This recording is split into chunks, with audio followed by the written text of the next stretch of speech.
서울 변두리 골목길 끝자락. 세월의 흔적이 고스란히 배어있는 낡은 단독주택이 자리하고 있었다. 대문의 페인트는 벗겨지고 마당 한 구석에는 김치독이 정견이 놓여 있었다. 이 집의 주인인 김말수는 평생을 이곳에서 살아왔다. 말수는 젊은 시절부터 남편과 함께 작은 반찬 가게를 운영했다. 새벽 4시에 일어나 시장에서 재료를 사와 반찬을 만들고 밤 늦게까지 가게를 지켰다. 남편이 갑작스럽게 세상을 떠난 후에도 혼자서 가게를 꾸려나갔다. 고된 노동의 대가로 작은 상가 건물 2채와 아파트 1채를 마련할 수 있었다. 그야말로 뼈를 깎는 삶이었다. 하지만 나이가 들면서 건강이 악화되었고 5년 전부터는 거의 집 밖으로 나가지 못하는 상태가 되었다. 그때부터 딸 지연이 어머니 곁에서 헌신적으로 돌보기 시작했다.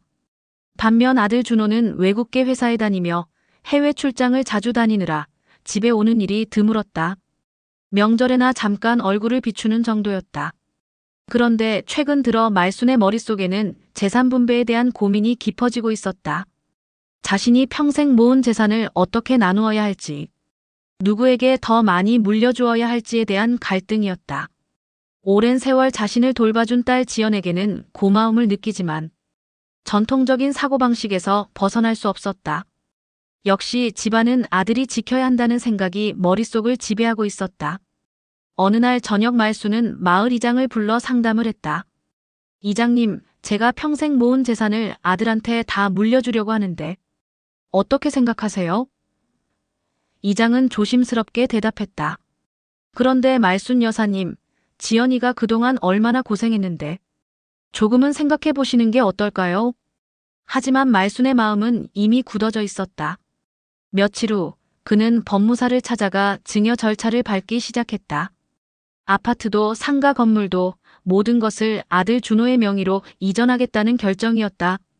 이 소식은 곧 마을 사람들 사이에 퍼져나갔다. 그리고 마침내 지연의 귀에도 들어가게 되었다. 지연아, 어머니가 아파트도 상가도 다 오빠한테 주신다고 하더라. 이웃집 아주머니의 한마디였다. 지연은 귀를 의심했다. 수십 년을 어머니 곁에서 희생하며 살아왔는데 정작 상속은 아들에게만 몰아주겠다는 것이었다. 가슴 깊숙한 곳에서 분노가 치밀어 올랐다. 동시에 서러움과 배신감이 밀려왔다. 그날 밤 지연은 어머니 앞에 서서 떨리는 목소리로 물었다. 아들한테는 다 주고 저한테는 하나도 안 주실 거예요? 말수는 시선을 피하며 대답했다. 지연아, 넌 딸이잖니. 결국 시집가면 남의 집 식구가 되는 거야. 집안 재산은 아들이 물려받아야 하는 거지. 이 한마디가 지옥 같은 막장 전쟁의 시작이었다. 지연의 인생은 어머니를 중심으로 돌아갔다. 20대 초반 대학 2학년이던 그때 어머니가 뇌졸중으로 쓰러져 반신불수가 되었다. 그 순간부터 지연의 모든 꿈과 계획은 멈춰버렸다. 대학도 자퇴했고 취업의 기회도 포기했다. 연인이었던 남자친구와의 관계도 정리해야 했다. 엄마가 아프신데 어떻게 혼자 두고 갈 수 있어? 그때 22살의 지연이 내린 결정이었다. 주변 사람들은 모두 말렸다. 지연아, 그래도 내 인생이 있잖니. 간병인을 쓰든지 다른 방법을 찾아봐라. 하지만 지연은 고개를 저었다. 아니야. 내가 해야 해.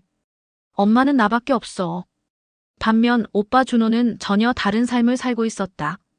명문대를 졸업하고 대기업에 취직한 후 곧바로 해외지사로 발령받았다. 그 후로는 줄곧 외국에서 생활하며 1년에 몇 번만 한국에 들어왔다. 어머니가 아파도 가족에게 중요한 일이 있어도 회사 일이 바쁘다는 핑계로 자리를 피했다. 지연은 처음에는 이해하려고 했다. 오빠도 자기 일이 있으니까 나라도 잘 돌봐드리자. 하지만 시간이 지날수록 불공평함을 느끼기 시작했다. 어머니는 아들에게만큼은 한없이 관대했다. 준호가 전화라도 한 통하면 우리 아들 바쁜 중에 안부 전화까지 해주네라며 기뻐했다. 반면 지연이 24시간 곁에서 돌봐도 딸이니까 당연한 거지라는 반응이었다. 지연의 하루는 새벽 5시에 시작되었다. 어머니의 아침 식사를 준비하고 혈압약과 당뇨약을 챙겨드렸다. 그 후 어머니를 휠체어에 앉혀 산책을 시켜드리고 점심 준비를 했다. 오후에는 병원에 모시고 가서 물리치료를 받게 하고, 저녁에는 다시 식사 준비. 밤에는 기저귀를 갈아드리고 몸을 닦아드렸다. 이런 생활이 26년째 계속되고 있었다. 지연 자신의 삶은 없었다. 친구들은 하나둘 결혼해서 가정을 꾸렸고, 아이들을 낳아 기르고 있었다. 지연만 홀로 어머니 곁에 남아 있었다. 가끔 지연아, 너도 좋은 사람 만나서 결혼해야지라고 말하는 사람들이 있었지만 현실적으로 불가능했다. 어머니를 두고 새 가정을 꾸릴 수는 없었다. 경제적으로도 어려웠다. 어머니의 연금과 지연이 틈틈이 하는 부업 수입이 전부였다. 간병비, 의료비, 생활비를 감당하기에도 빠듯했다. 반면 준호는 해외에서 높은 연봉을 받으며 풍족한 생활을 하고 있었다. 가끔 어머니께 용돈을 보내기는 했지만 지연이 감당하는 비용에 비하면 미미한 수준이었다. 그런데 어느 날 충격적인 소식이 전해졌다. 마을 이장이 조심스럽게 지연에게 말했다. 지연아, 혹시 알고 있니? 김 여사님이 상가 건물하고 아파트를 다 아드님 앞으로 명예 이전하시려고 준비 중이래. 지연은 순간 귀를 의심했다. 네. 뭐라고요? 법무사 사무실에서 서류 준비하고 있다고 하더라. 지연은 가게 뒷방에서 주저앉았다. 숨이 막혔다. 26년간의 희생이 단숨에 물거품이 되는 순간이었다. 아무리 딸이라고 해도 이렇게 모든 것을 아들에게만 몰아주는 것이 옳은 일인가? 자신은 정말 아무것도 받을 자격이 없는 것인가? 분노가 치밀어 올랐다. 동시에 깊은 서러움이 밀려왔다. 내가 뭘 잘못했지? 내가 무엇을 바랐던 건 아니야. 그냥 어머니를 사랑해서 딸의 도리라고 생각해서 이렇게 살아온 건데. 그날 밤 지연은 잠들 수 없었다. 창밖을 내다보며 자신의 인생을 돌아봤다. 22살의 꿈 많던 소녀는 어디로 갔을까? 사랑하는 사람과 가정을 꾸리고 싶었던 마음은, 자신만의 일을 하며 성취감을 느끼고 싶었던 욕망은, 모든 것을 포기하고 어머니를 돌본 26년의 세월이 정말 아무 의미가 없는 것일까? 다음 날 아침, 지연은 결심했다. 더 이상 참고만 있을 수는 없다. 준호와 직접 대화해야 한다. 그리고 어머니께도 자신의 심정을 솔직하게 털어놓아야 한다. 불공평한 현실을 그냥 받아들일 수는 없었다. 하지만 지연은 몰랐다. 이 결정이 가족을 돌이킬 수 없는 파멸로 이끌 것이라는 사실을. 일주일 후 드디어 가족 회의가 열렸다. 해외에 있던 준호가 급히 귀국했다. 그는 깔끔한 명품 정장을 차려입고 나타났다. 몇 년간 외국 생활을 한 덕분인지 말투도 세련되고 자신감이 넘쳤다. 지연이 보기에는 오만해 보였다. 넌 갑자기 왜 이렇게 예민해졌어? 엄마 재산 문제 가지고 그렇게 민감하게 굴 필요 있어? 준호는 마치 대수롭지 않은 일이라는 듯 말했다. 지연의 가슴에 불이 붙었다. 예민하다고. 26년 동안 어머니 옆에서 살면서 내가 뭘 했는데. 그게 예민한 거야? 어머니 말수는 두 자녀 사이에 앉아 불편한 표정을 짓고 있었다. 사실 그도 이런 상황이 달가웠던 것은 아니었다. 하지만 오랜 관습과 전통적인 사고에서 벗어날 수 없었다. 지연아, 너무 감정적으로 나오지 마라. 이건 어머니가 신중하게 내린 결정이야. 신중한 결정이요? 지연의 목소리가 떨렸다. 26년 동안 제가 어머니께 한 일들이 신중한 결정에 고려되지도 않았다는 뜻인가요? 지연은 손에 쥔 물컵을 던질 뻔했다가 간신히 참았다. 준호가 한숨을 쉬었다. 넌 그게 바로 문제야. 너는 본인이 희생했다고 생각하지만 사실 그건 너가 선택한 거잖아. 아무도 강요한 적 없어. 너가 알아서 엄마 곁에 남기로 한 거지. 이 말을 듣는 순간 지연은 정말로 미칠 것 같았다. 선택? 내가 선택했다고. 지연의 얼굴이 새빨갛게 달아올랐다. 22살의 어머니가 쓰러지셨을 때 내가 무슨 선택권이 있었는데? 내가 외국에서 공부한답시고 나가버렸을 때 누가 어머니를 돌봤는데? 내가 대학을 포기하고 취업을 포기하고 결혼을 포기한 게 다 내 선택이었다고. 준호는 시큰둥한 표정으로 대답했다. 그래도 그건 너가 선택한 거지. 나한테 뭐라고 하는 거야? 나도 내 인생이 있었고 내 꿈이 있었어. 엄마 때문에 내 인생을 망칠 수는 없잖아. 이 말을 듣는 순간 지연은 정말로 준호를 때려주고 싶었다. 어머니 말순이 떨리는 목소리로 끼어들었다. 그만해라. 지연아, 넌 딸이잖니. 딸은 결국 시집가면 남의 집 식구가 돼. 집안 재산은 아들이 지켜야지. 이게 우리 조상 대대로 내려온 관습이야. 말순의 목소리에는 확신이 있었지만 동시에 미안함도 배어 있었다. 그 순간 지연의 눈에서 눈물이 터져 나왔다. 그럼 전 뭐예요? 26년 동안 어머니 집에서 어머니만 바라보며 산 제가 뭐예요? 시집도 못 간 저는 평생 남의 집 식구도 될 수 없는 사람인가요? 그럼 저는 이 집에서 뭐예요? 그냥 무료 간병인이었나요? 준호는 냉소적으로 웃었다. 너는 그냥 돌봐준 거지. 희생이라고 포장하지 마. 그리고 너가 원하면 지금이라도 시집 갈 수 있어. 나이가 좀 많긴 하지만. 이 말은 정말로 지연의 심장을 찌르는 비수였다. 탁! 지연은 자리에서 벌떡 일어나 테이블을 뒤엎었다. 물컵, 접시, 반찬 그릇들이 바닥에 떨어져 산산조각 났다. 이 집에서 나가겠어요. 더 이상 여기 있을 수 없어요. 지연은 소리를 지르며 방으로 뛰어들어갔다. 그날 밤 집안은 완전히 난장판이 되었다. 어머니는 충격을 받아 혈압이 올라가 응급실에 실려갔다. 준호는 짜증을 내며 너 때문에 엄마가 더 아프게 생겼다고 비난했다. 지연은 병원에서 어머니를 돌보면서도 마음속 분노는 가라앉지 않았다. 며칠 후 준호는 다시 해외로 떠나야 한다며 서둘러 짐을 쌌다. 떠나기 전에 지연에게 마지막으로 말했다. 너는 현실을 받아들여. 엄마도 이미 결정하신 일이고 법적으로도 문제없어. 괜히 더 큰일 만들지 말고 그냥 정리하자. 지연은 대답하지 않았다. 다만 준호를 바라보는 눈빛에는 차가운 적개심이 담겨 있었다. 준호가 떠난 후 집안은 더욱 을씨년스러워졌다. 어머니와 지연 사이에는 어색한 침묵이 흘렀다. 말수는 죄책감을 느끼면서도 자신의 결정을 바꿀 생각은 없었다. 지연은 어머니를 계속 돌보았지만 예전 같은 따뜻함은 사라져버렸다. 그러던 중 지연은 마을 사람들의 시선과 뒷말을 견디기 힘들어했다.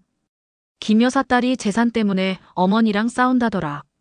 그래도 딸이 그러면 안 되지. 아들은 해외에서 성공했는데 딸은 집에만 붙어 있으니까 불만이 많지. 이런 말들이 지연의 귀에 들려왔다. 마을 전체가 지연을 비난하는 것 같았다. 지연의 분노는 더욱 깊어졌다. 이 불공평한 현실을 그냥 받아들일 수는 없었다. 그는 마침내 결심했다. 법적 대응을 하기로 한 것이다. 변호사를 찾아가 상담을 받아보기로 했다. 내가 정말 아무 권리도 없는 건가? 26년간의 헌신에 대한 대가를 전혀 받을 수 없는 건가? 하지만 지연은 몰랐다. 이 결정이 가족을 완전히 파멸시킬 것이라는 사실을. 변호사 사무실을 나온 지연은 복잡한 심경이었다. 변호사는 유류분 청구가 가능하다고 했지만 동시에 가족 간의 분쟁은 상처만 남을 수 있다고도 경고했다. 집으로 돌아가는 길, 지연은 자신이 정말로 옳은 일을 하고 있는지 확신이 서지 않았다. 집에 도착하자 어머니는 거실에서 옛날 사진들을 들여다보고 있었다.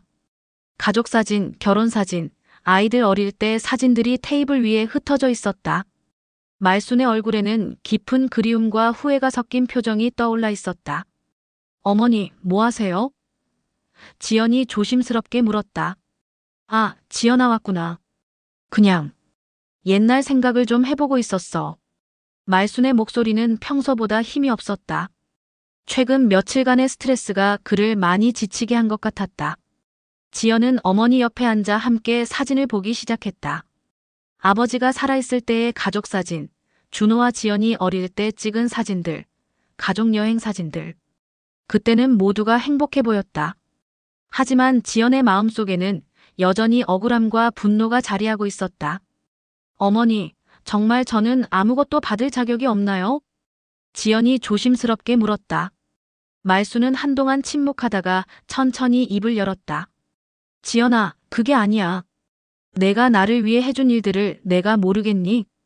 하지만 이건 전통이야. 우리 집안 대대로 내려온. 전통이요? 지연은 참을 수 없었다. 어머니, 시대가 바뀌었어요. 요즘엔 아들, 딸 구분 없이 공평하게 나누는 게 맞아요. 더군다나 제가 26년 동안 어머니를 돌봤잖아요. 너는 뭘 했어? 말수는 깊은 한숨을 쉬었다. 사실 그도 이런 상황이 편하지 않았다. 지연의 희생을 누구보다 잘 알고 있었기 때문이다. 하지만 오랜 관념을 바꾸기는 쉽지 않았다. 준호도 나름대로 고생이 많았어. 외국에서 혼자 살면서. 그때였다. 갑자기 바람이 불어와 테이블 위에 사진들이 날렸다. 지연이 사진들을 주우려다가 말순의 방에서 날아온 종이 한 장을 발견했다. 그것은 오래된 편지였다. 누렇게 바랜 편지지에 낡은 글씨로 뭔가가 적혀 있었다. 어머니, 이게 뭐예요? 지연이 편지를 들고 물었다. 말순의 얼굴이 갑자기 하얗게 질렸다. 아, 그건 그냥 옛날 편지야. 별거 아니야. 하지만 말순의 당황한 표정을 본 지연은 뭔가 이상함을 느꼈다. 지연은 편지를 자세히 들여다봤다. 그것은 돌아가신 아버지가 말순에게 보낸 편지였다. 결혼 초기에 쓴 것으로 보였다. 편지 내용을 읽어가던 지연은 충격적인 문장을 발견했다. 말순아, 내가 전처와의 사이에서 낳은 준호를 내가 친아들처럼 받아주어서 고맙다. 너와 결혼하면서 준호에게 새 어머니를 만들어준 것 같아 마음이 놓인다. 앞으로 우리가 낳을 아이와 준호를 똑같이 사랑해주겠다고 약속했으니까. 지연은 편지를 읽다가 손이 떨렸다. 어머니, 이게 무슨 뜻이에요? 오빠가 어머니 친아들이 아니라는 거예요? 말수는 더욱 당황하며 편지를 빼앗으려 했다. 아니야, 그런 게 아니야. 그냥 잊어버려. 하지만 지연은 편지를 놓지 않았다. 더 읽어나가자 더욱 충격적인 내용이 나왔다. 준호의 친어머니는 준호가 5살 때 병으로 세상을 떠났다.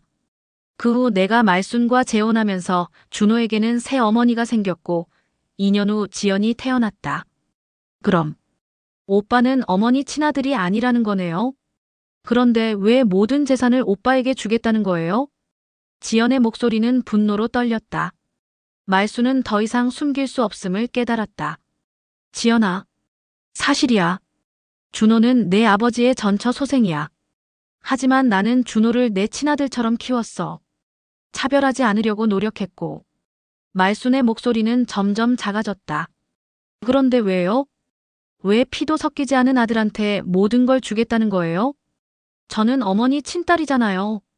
지연은 이해할 수 없었다. 세상에 이런 일이 있을 수 있나? 말수는 한동안 침묵하다가 천천히 말했다.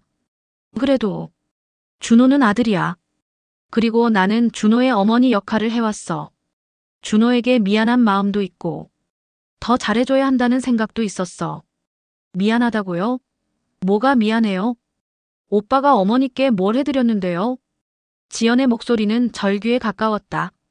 말수는 떨리는 손으로 편지를 받아들었다. 준호 어머니. 그 사람이 돌아가시면서 나한테 부탁했어. 준호를 친아들처럼 키워달라고.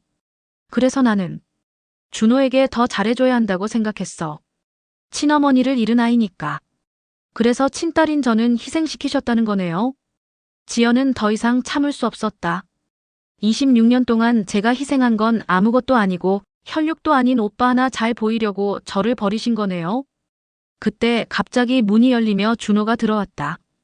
급히 귀국한 것 같았다. 넌 또 무슨 소리야? 엄마 몸도 안 좋으신데. 준호는 말을 멈췄다. 지연이 손에 들고 있는 편지를 본 것이다. 오빠도 알고 있었죠? 지연이 차갑게 물었다. 자신이 어머니 친아들이 아니라는 걸 말이에요. 준호의 얼굴이 굳어졌다. 그게 뭐 어쨌다고. 어쨌다고요? 지연은 웃었다. 하지만 그 웃음은 처절했다. 혈육도 아닌 사람이 모든 재산을 가져가려 하고 친딸은 26년을 바쳐도 한 푼 못 받는다는 게 어쨌다는 거예요?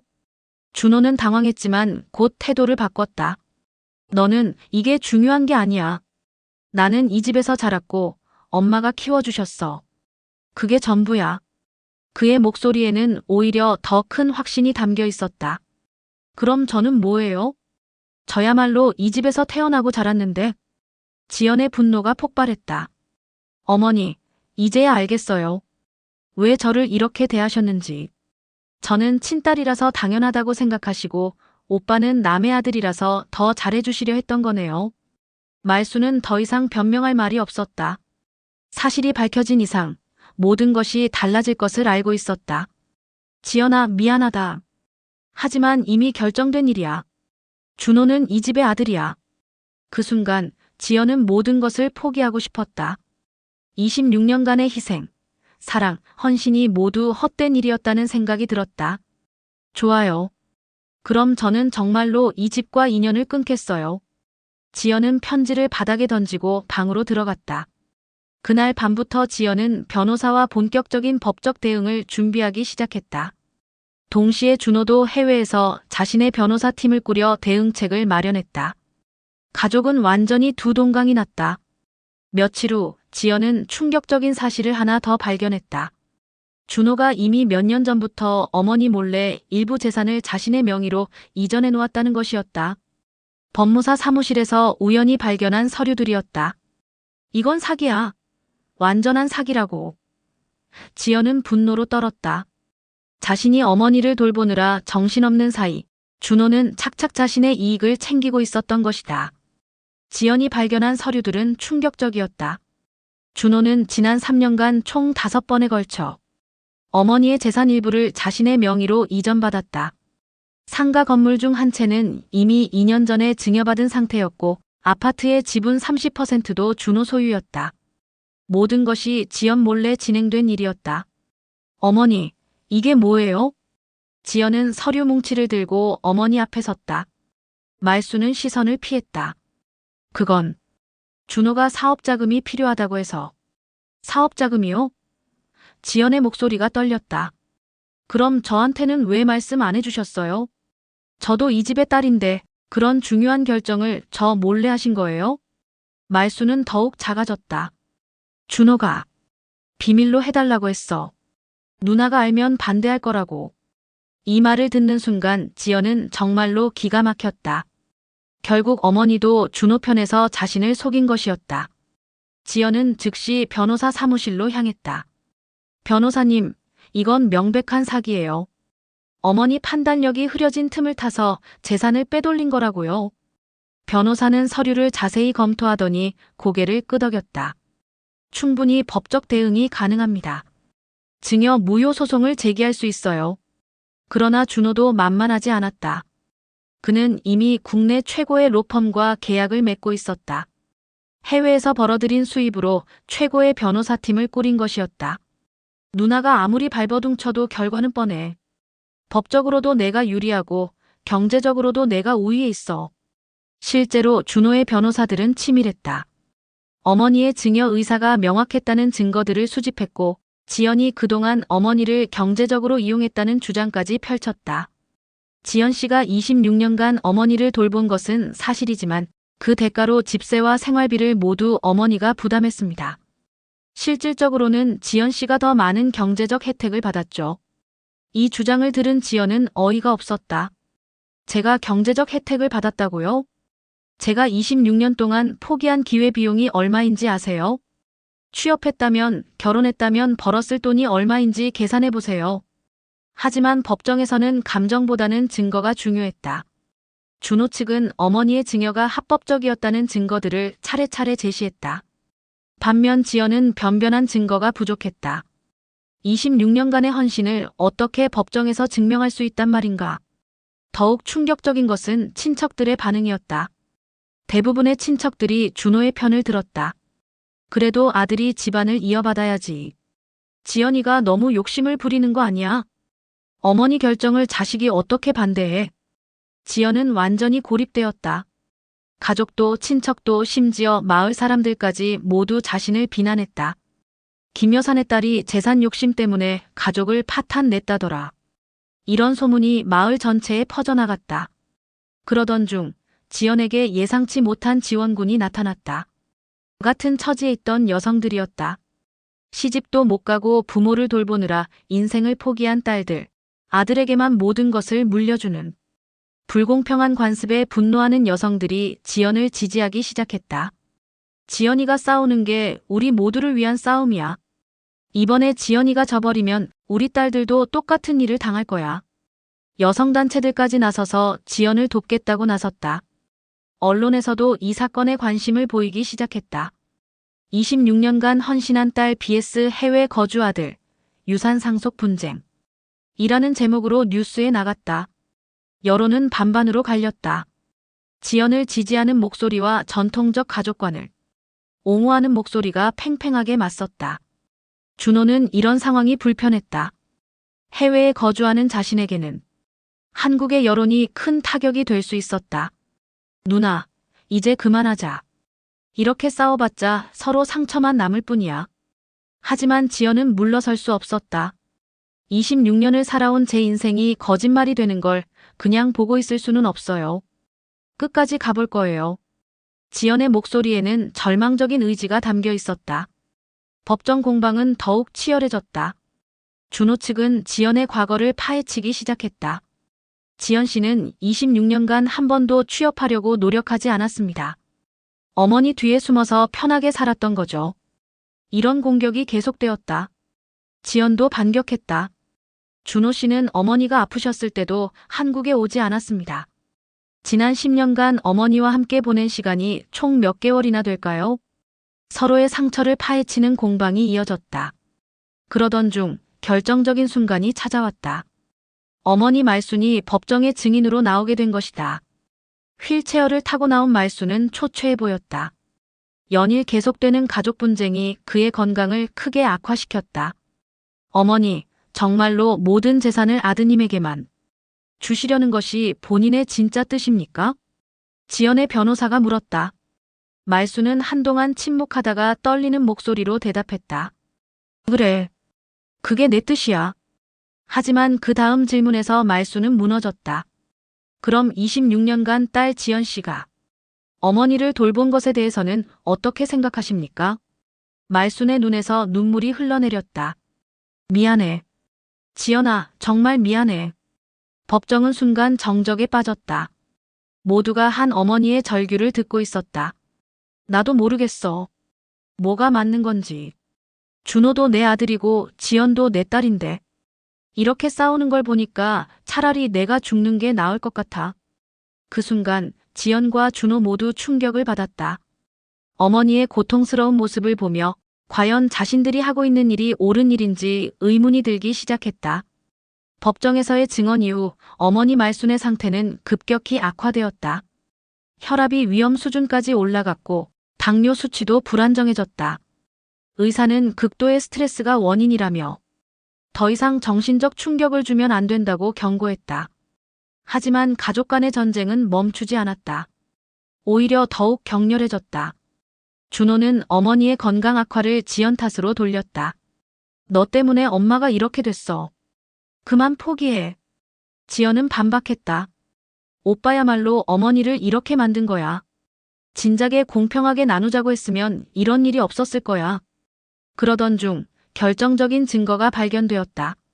지연의 변호사가 준호의 해외 계좌 추적을 의뢰한 결과 충격적인 사실이 드러났다. 준호는 지난 5년간 어머니로부터 받은 증여 재산을 담보로 해외에서 투기를 했고 그 과정에서 상당한 손실을 봤다는 것이었다. 오빠, 이게 뭐예요? 지연이 은행 서류를 들이밀었다. 어머니 재산으로 도박을 한 거예요? 준호는 당황했다.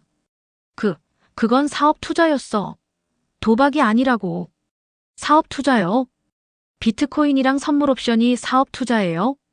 어머니 재산 절반을 날려놓고 지금 무슨 소리예요? 지연의 목소리는 분노로 떨렸다.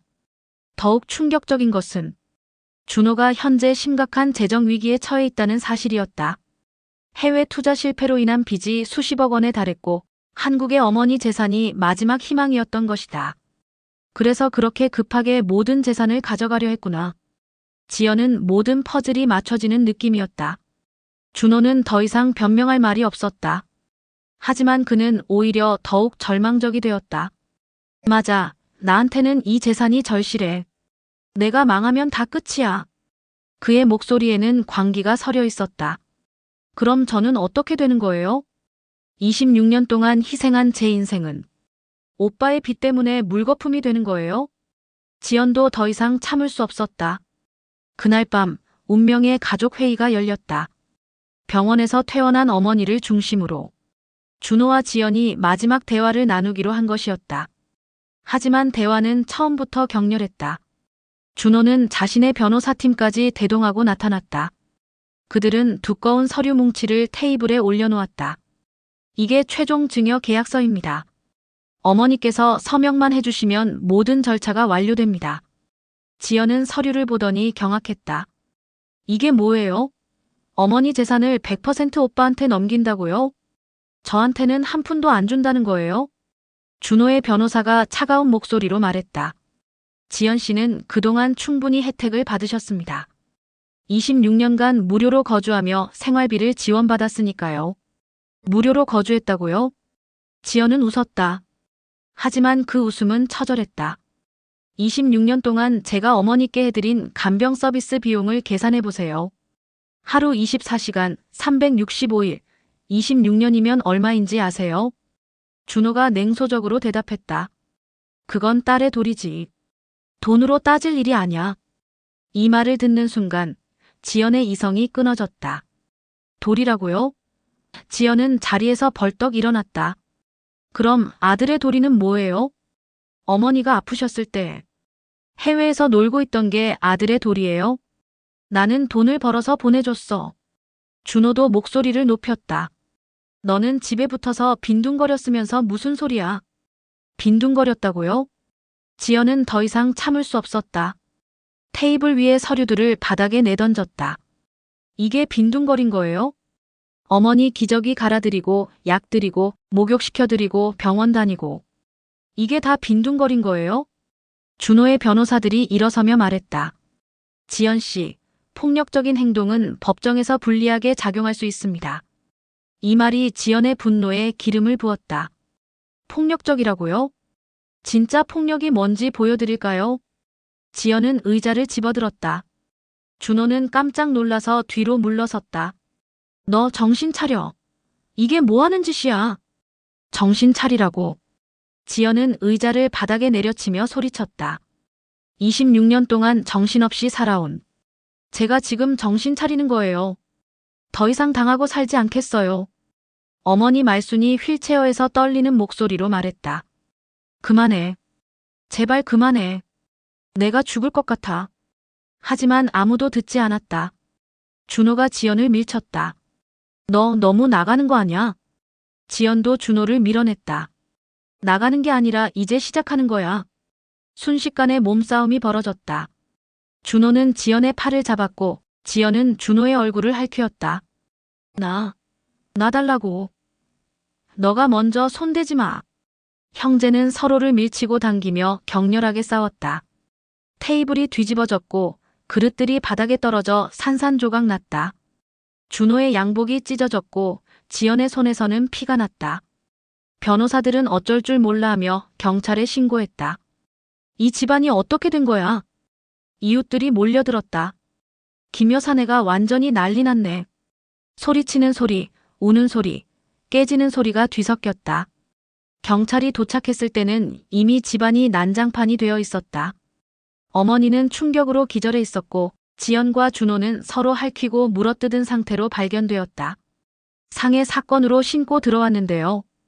경찰이 상황을 파악하려 했지만 현장은 말 그대로 전쟁터였다. 가족 사진들이 찢어져 있었고 가구들이 부서져 있었다. 26년 동안 쌓인 원한이 한순간에 폭발한 것이었다. 서로 고소하겠다는 거죠? 경찰이 물었다. 지연과 준호는 서로를 노려보며 동시에 대답했다. 네, 고소할 거예요. 그날 밤 가족은 완전히 파괴되었다. 어머니는 응급실로 실려갔고 지연과 준호는 경찰서에서 조사를 받았다. 26년간의 가족 역사가 하룻밤 사이에 끝장난 것이었다. 응급실에서 하룻밤을 보낸 어머니 말수는 의식을 되찾았다. 하지만 그의 상태는 심각했다. 극도의 스트레스로 인한 심근경색 증세가 나타났고 의사들은 매우 위험한 상태라고 진단했다. 어머니, 정신 차리세요. 지연이 병상 옆에서 울었다. 얼굴과 팔에는 어젯밤 싸움의 상처가 그대로 남아 있었다. 준호도 반대편에서 어머니를 지켜보고 있었다.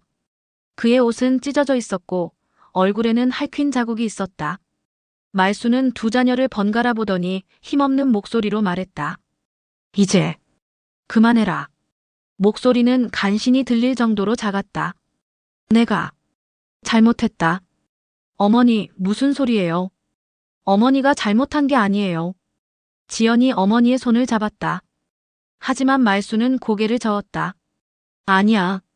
내가 잘못했어. 말순의 눈에서 눈물이 흘러내렸다. 너희들을 이렇게 만든 게 다 내 잘못이야. 그때 의사가 들어왔다. 가족분들, 환자가 많이 약해져 있습니다. 더 이상의 스트레스는 절대 금물이에요. 자칫하면 의사는 말을 마저 하지 못했다. 지연과 준호는 동시에 깨달았다. 어머니의 생명이 위험하다는 것을. 자신들의 싸움이 어머니를 죽음의 문턱까지 몰고 간 것을. 어머니, 저희가 잘못했어요. 이제 싸우지 않을게요. 지연이 눈물을 흘리며 말했다. 준호도 어머니 옆에 무릎을 꿇었다. 엄마, 미안해요. 제가 너무 욕심을 부렸어요. 하지만 말수는 이미 결심을 굳힌 상태였다. 지연아, 준호야. 두 자녀를 불렀다. 마지막 부탁이 있다. 네, 어머니. 뭐든 말씀하세요. 지연과 준호가 동시에 대답했다. 말수는 힘겹게 숨을 쉬며 말을 이어갔다. 내 재산, 너희들 때문에 이렇게 됐으니. 잠시 숨을 고르더니 계속했다. 차라리 다 불태워버려라. 어머니, 무슨 소리예요? 지연이 놀라서 물었다. 아니면 다 기부해버려라. 말순의 목소리는 더욱 약해졌다. 내 재산 때문에 내 자식들이 피 흘리는 꼴 더 이상 못 보겠다. 지연과 준호는 충격에 휩싸였다. 어머니, 그런 말씀 마세요. 저희가 잘못했어요. 하지만 말순의 의지는 확고했다. 아니야. 이미 결심했어. 그는 간병인을 불러 공증인을 부르도록 했다. 마지막 유언장을 쓸 거야. 몇 시간 후 공증인이 병실에 도착했다. 말수는 마지막 힘을 짜내듯 유언장을 작성하기 시작했다. 나, 김말수는 정신이 온전한 상태에서 이 유언장을 작성한다. 지연과 준호는 어머니의 결정을 막으려 했지만 이미 때는 늦었다. 내가 평생 모은 모든 재산은 사회복지법인에 기부한다. 말순의 목소리는 점점 약해졌다. 상가 건물 2채, 아파트, 예금, 모든 것을. 말순은 잠시 숨을 고르더니 계속했다. 특히 불우한 가정이 딸들을 위해 써달라고 한다. 그 순간 지연은 어머니의 진정한 마음을 이해했다. 평생 딸이라는 이유로 차별받았던 어머니 자신의 경험이 투영된 것이었다. 어머니, 그리고 지연이와 준호에게는 말순이 두 자녀를 바라봤다. 각각 생활비로만 2천만 원씩. 이마저도 최소한의 배려였다. 공증인이 서류를 정리하자 말순은 떨리는 손으로 서명했다. 26년간 지연과 준호가 쌓아온 모든 재산이 한순간에 다른 곳으로 향하게 된 것이었다. 어머니, 왜 이렇게 하시는 거예요? 준호가 절규했다. 제가 잘못했어요. 다시는 싸우지 않을게요. 말수는 쓴웃음을 지었다. 이미 늦었어. 너희들은 돈 때문에 형제를 버렸잖니. 그의 목소리에는 깊은 실망이 담겨 있었다. 지연아, 말순이 딸을 불렀다. 너는 26년을 헌신했는데 아무것도 못 받게 해서 미안하다. 지연은 눈물을 흘리며 어머니의 손을 잡았다.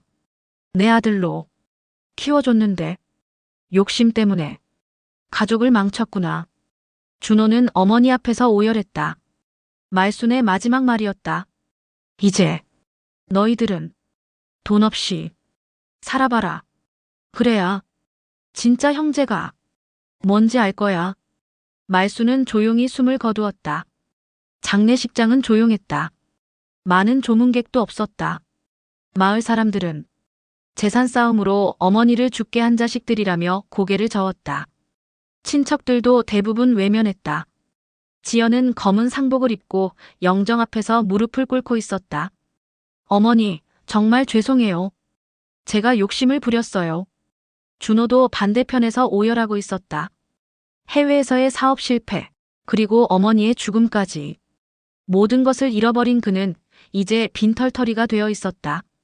장례 3일째 되는 날, 변호사가 찾아와 유언장을 공개했다. 예상대로 모든 재산은 사회복지법인으로 넘어갔다. 지연과 준호에게는 각각 2천만 원씩만 남겨졌다. 이게 전부예요?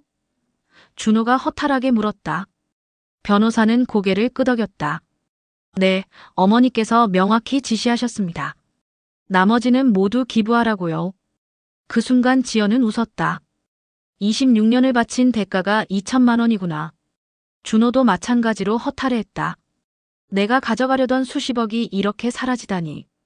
장례가 끝난 후 집을 정리하는 과정에서 두 남매는 어머니의 일기장을 발견했다. 그 안에는 26년간의 진솔한 마음이 담겨 있었다. 지연이가 오늘도 나를 정성스럽게 돌봐주었다. 고마우면서도 미안하다. 이 아이의 청춘을 내가 다 가져간 것 같아서. 준호에게서 전화가 왔다. 바쁘다는 핑계로 또 못 온다고 한다. 섭섭하지만 그 아이도 자기 인생이 있으니. 그래도 내 친아들이 아닌데 이렇게라도 연락해주니 고맙다. 지연이와 준호가 재산 때문에 싸운다는 소리를 들었다. 내가 뭔가 잘못하고 있는 건 아닐까? 둘 다 내 소중한 자식인데. 일기를 읽어가며 지연과 준호는 어머니의 진심을 이해하게 되었다. 준호가 조심스럽게 입을 열었다. 정말 미안해. 내가 너무 욕심을 부렸어. 지연도 고개를 숙였다. 나도 미안해. 오빠를 너무 원망했어. 하지만 이미 모든 것이 늦었다. 재산은 사라졌고 어머니는 돌아가셨고 26년간의 가족사는 한순간에 끝나버렸다. 지연은 2천만 원을 들고 작은 원룸으로 이사했다. 48세의 나이에 처음으로 혼자만의 공간을 갖게 된 것이었다. 이제 내 인생을 살아보자. 하지만 26년간 어머니만 돌보며 살아온 그에게 새로운 시작은 쉽지 않았다. 준호는 한국에 남기로 결정했다. 해외에서의 사업 실패로 더 이상 갈 곳이 없었다. 그는 작은 학원에서 영어를 가르치며 새로운 삶을 시작했다. 이제야 진짜 현실을 아는 것 같아. 6개월 후 두 남매는 어머니 기일에 다시 만났다. 무덤 앞에서 서로를 바라본 그들의 얼굴에는 변화가 있었다. 더 이상 적개심은 없었다. 다만 깊은 후회만이 남아 있었다. 우리 정말 바보같이 살았네. 준호가 말했다. 지연도 고개를 끄덕였다. 그러게. 어머니가 살아계실 때 이렇게 깨달았으면 좋았을 텐데. 그들은 어머니 앞에서 약속했다. 다시는 돈 때문에 싸우지 않겠다고, 이제라도 진짜 형제가 되어보겠다고. 하지만 현실은 냉혹했다. 지연은 나이가 많아 취업이 어려웠고 준호는 빚 때문에 고생하고 있었다. 각자의 삶에 치여 살다 보니 만나는 일도 점점 줄어들었다. 1년 후 지연은 우연히 어머니 재산으로 세워진 복지시설을 방문했다. 김말순 할머니 기부금으로 만들어진 시설. 이라는 현판이 걸려 있었다. 그 안에서 많은 젊은 여성들이 교육을 받고 있었다. 가정 형편 때문에 공부를 포기했던 딸들을 위한 직업교육원이었다. 어머니. 지연은 그제야 어머니의 진정한 뜻을 이해했다. 자신과 같은 처지의 여성들을 돕고 싶어 했던 어머니의 마지막 소원이었던 것이다. 그날 밤 지연은 일기장에 썼다. 어머니, 이제야 알겠어요. 26년간 저를 키워주시면서도 재산보다 더 소중한 게 있다는 걸 가르쳐주려 하셨던 거군요. 준호도 비슷한 깨달음을 얻었다. 그는 자원봉사로 복지시설에서 영어를 가르치기 시작했다. 엄마, 이제야 진짜 아들 노릇을 하는 것 같아요. 함께 보낸 26년의 시간보다 재산을 두고 싸웠던 그 몇 개월의 기억이 더 선명했다. 어떤 상처는 시간이 지나도 완전히 아물지 않는 법이었다. 5년이 지난 지금 지연은 복지시설에서 일하며 안정된 삶을 살고 있다. 준호는 작은 어학원을 운영하며 평범한 일상을 보내고 있다. 1년에 몇 번씩 어머니 산소에서 만날 뿐이다. 그래도 우리가 얻은 게 있어. 지연이 말했다. 돈이 전부가 아니라는 걸 배웠잖아. 준호도 동의했다. 26년간의 모든 것이 이 작은 무덤 안에 묻혀 있었다. 어머니, 저희 이제 조금은 철들었어요. 지연이 속삭였다. 그렇게 김말순의 재산을 둘러싼 26년간의 이야기는 끝이 났다.